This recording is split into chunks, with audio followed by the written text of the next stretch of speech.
How can you go to the moon and still have ghettos? Well, of course, you need to go to the moon to advance our species and science and so forth and so on. But the results of all of that are so unevenly distributed because we sociologically haven't figured out how to accept the full abundance of human beings as individuals. And I have one intent, which is to design different kinds of institutions to change the way that people have access to their own abundance enhancement.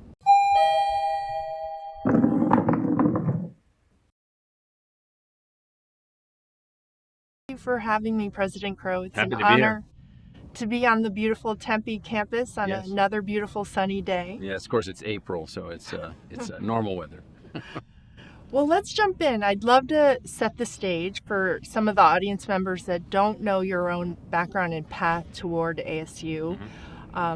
Specifically, you have said you've attended 17 schools before college, Yeah, a journey that is not typical. right. So would love to hear a little bit more on how that has shaped your view of education, as well as moments along the way that set the path on transforming it. Yeah, so I was a normal kid, but my dad was in the Navy and enlisted guy in the Navy, so we ended up moving, and he was shipped overseas a lot, and then we would move while he was shipped overseas, and we'd go live with relatives, and so 17 schools that I count. We moved 21 times where we stayed longer than 2 weeks. And so the longest place I ever ended up living by the time I was 18 was my freshman dorm room in college. Wow. And so what I learned along the way educationally was that the system was really unbelievably rigid, unbelievably merciless.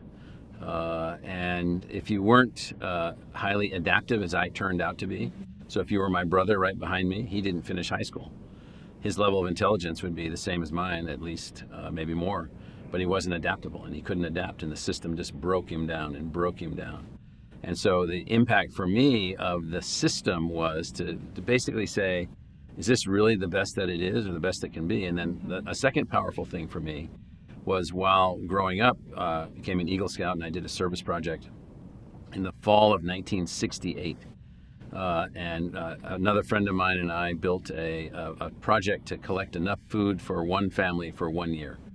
We were going to deliver that food on Christmas Eve, 1968, when I was 13 years old. And we did that. It was a wonderful experience, but we ended up at a family down a dirt road in southern Maryland near the Patuxent River Naval Air Station where we were stationed at the time. And the family ended up being back in the woods in a tar paper shack with a dirt floor, a potbelly stove, an outhouse, and no electricity in 1968. And that very night, this changed me. That very night was the night that Apollo 8 circled the moon, and live pictures came back from that spaceship. And something like snapped in me that began percolating, and there was this like, what later there was one of my colleagues at Columbia when I was a faculty member there named Richard Nelson wrote a famous book called The Moon and the Ghetto. And so how can you go to the moon and still have ghettos? Well, of course, you need to go to the moon to advance our species and science and so forth and so on. But the results of all of that are so unevenly distributed because we sociologically haven't figured out how to accept the full abundance of human beings as individuals. We're still in a rigid, socially designed, social structured, hierarchical, class-based society where we're not fully realizing abundance. So those things, my own experience, and then that experience of that project. So 5 years after that, I'm trying to major in 5 things in college, and I have one intent, which is to design different kinds of institutions, literally, to design different kinds of institutions to change the way that people have access to their own abundance enhancement. You mentioned you were a professor at Columbia Right. and made a very fast leap into becoming a vice provost. Right. What sparked that leap? And I think more importantly, what lessons have you brought from your experience at Columbia to your leadership style here at ASU? Well, it's kind of weird. I got appointed to this job when I was about 29 years old, where I was running this research institute in Iowa and had hundreds of people in it, and I was the only one that wasn't a traditional, real, functional scientist. I was trained in science, trained in engineering, but I wasn't a researcher. I was an architect of knowledge enterprises. How do you design organizations to be knowledge enterprises? And somehow some of the work that I got going in Iowa, where we built 32 new research institutes from scratch, or research centers. So I got hired at Columbia, moved to New York City from Ames, Iowa. They're just the same. And so at Columbia, what I was able to do there, in addition to being a professor and teaching science and technology policy and teaching knowledge enterprise architecture, teaching nation building, those are the things that I taught, was I was able to become involved in this unbelievable effort to speed technology to market, start startup companies, license technologies, create new innovative ways of doing things. Oh wow! I had not realized that trajectory. Yeah. So what are some of those lessons being at Columbia and at an Ivy League school? So the lessons were many. Great faculty when they are brought together and are unencumbered by sociological constraints of standard issue academic bureaucracy can achieve many, many things. So I was working at the interstices of the disciplines. So I was the designer of a thing called the Earth Institute, the Columbia Earth Institute, and the first director of that, where we brought together the geologists and the public health specialists and the chemists and the engineers and the designers and the thinkers to think about the future of our relationship with the Earth. And so where you could bring people together, I also learned the lesson that's extremely difficult, very challenging, because each discipline is its own culture, its own set of paradigms, its own way of viewing things, its own assessment of where it is in intellectual hierarchy. So the lesson that I learned there was that those were sociological constructs, not laws of nature. And so once you figure out that those are not laws of nature, you can then begin to affect them and change them. So the lesson was they are changeable.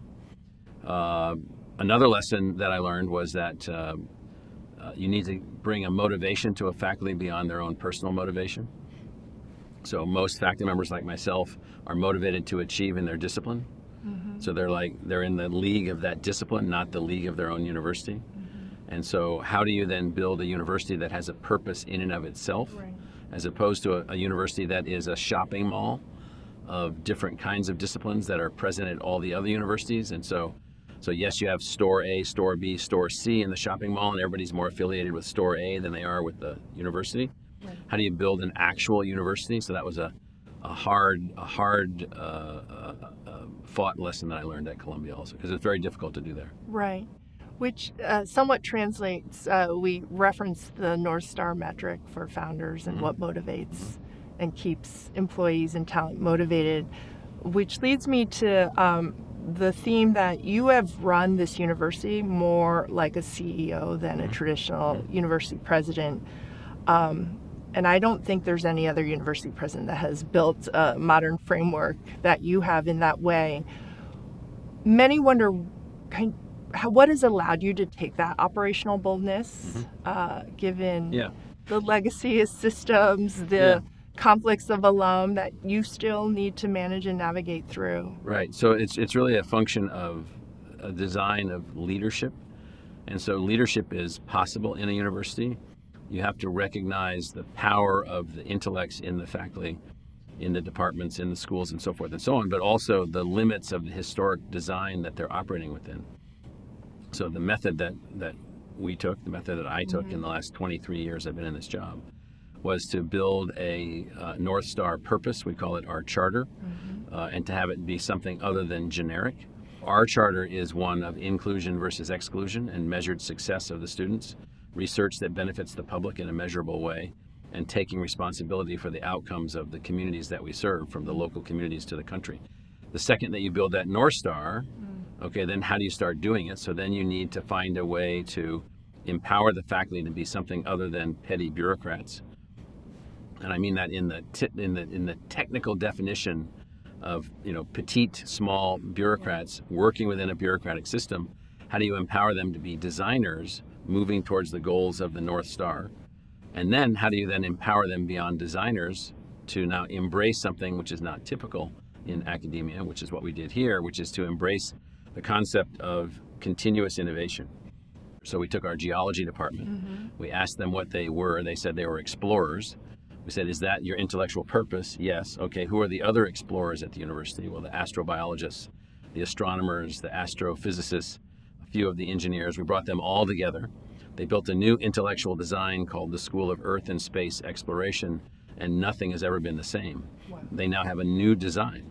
So they're not worried about how they're ranked against other geology departments or how they're ranked at how many people they didn't admit They just have this fantastic School of Earth and Space Exploration where the charter is guiding them relative to the university and the intellectual design of exploration is guiding them towards their objective. Then that has meant, this is no joke, 10 times as many majors, 25 times the socioeconomic diversity of those majors, of the students that they have, 12 times the level of research that they were doing before.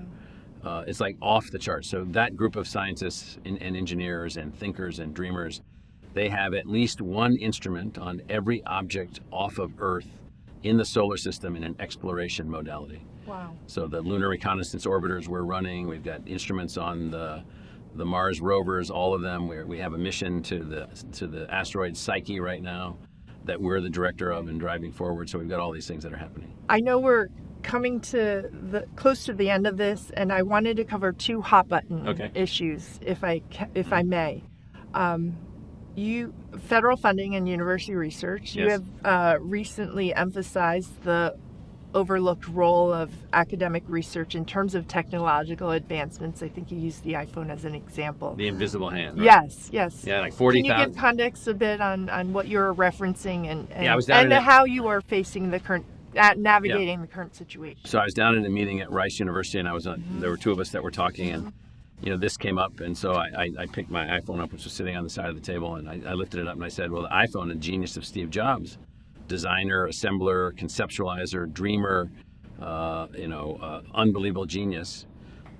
By my calculations, which I've gone back and verified, there were 40,000 academic papers, thousands and thousands and thousands of academic breakthroughs, over 1,000 academic patents, industrial patents that were all influenced by academic patents. No one knows the math guys that were the men and women working in fundamental math, in topological geometry or math theory or math dynamics, which came up with the ways in which the math can work. Or how did you shrink a transistor, which in 1947 was the size of my thumb, to billions of transistors on a single chip right now. That's not a function of some magic wand. Right. It's a function of 80 years of the most unbelievable focused commitment to academic research that's ever existed in any civilization ever.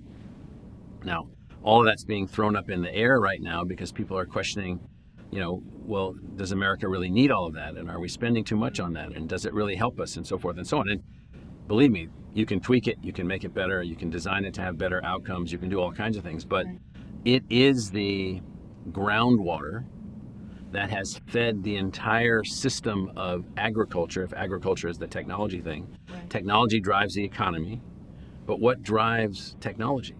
What are the groundwater and its chemicals?